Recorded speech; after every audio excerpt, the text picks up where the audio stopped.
In theory, Vauxhall's Mokka-e ticks a lot of boxes. Small, fashionable SUVs are the market's primary growth area at present, and of course everyone's talking about EVs. This one gets trendy looks, proven underpinnings, and a drivetrain claiming up to 209 miles of range. It's the sort of electric model that ought to find a ready audience. A click on the start button is accompanied by a beep and an illumination of the instrument panel, which includes a green ready signal. So, time to see if this little EV is as energetic as it looks. Well, it doesn't feel quite as urgent away from rest as its Corsa E showroom stablemate, but it's not slow. 62 from rest takes 9.2 seconds.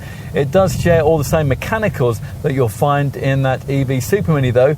50 kilowatt hour lithium-ion battery mated to a 100 kilowatt electric motor, putting out 136 PS and working through the same single-speed auto transmission you get with all EVs. Unlike all electric vehicles, this one does have a bit of a weight problem. The drivetrain adds over 300 kilos of bulk, but that arguably helps this Mokka-e when it comes to ride quality. You'll feel things like speed humps keenly, but at speed on the open road, it handles tarmac tears a bit better than its combustion cousins. Vauxhall claims an operating range of 209 miles, although you only get anywhere near that if you engage a rather restrictive eco drive setting that drops power output right down to 83 PS. You certainly won't achieve anything like that kind of range if you get anywhere near to this EV's quoted top speed of 93 miles an hour, or if you habitually drive your Mokka-e in the sports setting, which will be necessary to release the full 136 PS power output that I just mentioned. There's very light steering, which of course you'll need to get used to, and a button to increase brake regeneration, which will charge the battery as you brake or cruise and eke out that all-important driving range. There aren't any significant visual changes marking this Mokka-e apart from its fossil-fuelled showroom stablemate, so unless your neighbours spot the charging flap, the lack of an exhaust pipe or the special badging, then you're going to be able to complete your switch into EV motoring without attracting any undue attention. This Mark II Mokka design certainly has more assertive front-end treatment. It's highlighted by the so-called Vauxhall visor look, which is made up of bold nose treatment featuring ultra-slim LED daytime running lights. Behind the wheel, this Gallic-influenced design is, of course, nothing like the previous Korean-sourced Mokka models. There are no conventional gauges. There's just a digital instrument display, which is 7 or 12 inches, depending on spec. And that works in conjunction with a central infotainment monitor, which is either 7 or 10 inches, depending on trim. That's angled towards the driver. The layout uses what is called pure panel design to make the two screens look like one long display. Predictably, materials quality is of a much higher grade than the old model. But space in the back isn't much different. It's much better than you get in the Corsa, but that's not saying much.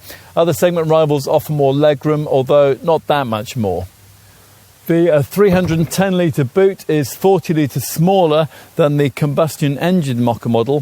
Fold the rear bench and there's 1,060 litres of capacity. We mentioned earlier that the Mokka-e will cover a 209-mile WLTP rated range. The powertrain can support most domestic charging standards as well as most commercially offered DC rapid charging systems too. It has support for up to 3-phase 11 kilowatt charging in AC mode for home use and 100 kilowatt DC capability, that's standard, allowing the car to be replenished at a DC 100 kilowatt public charger to over 80% capacity in under half an hour.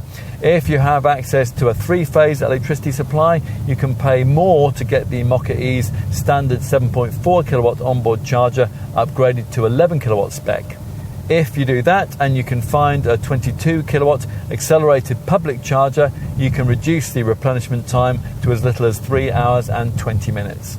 Most owners though will stick with the standard 7.4 kilowatt package and use a 7 kilowatt wall box installed in their garage to complete a full charge from empty in 7.5 hours. It's hard to recognise this generation Mokka from the Korean Mark I design launched back in 2012, which trundled around on an old-fashioned chassis and used thirsty petrol engines. These days the Mokka is a thoroughly modern product, and this Mokka-e demonstrates just how modern. There's just enough driving range to be practical, just enough style to fit in at the gym, and there's just enough value to make the switch to an EV possible on monthly finance. Just enough of everything then for Vauxhall to get a toehold in this important sector.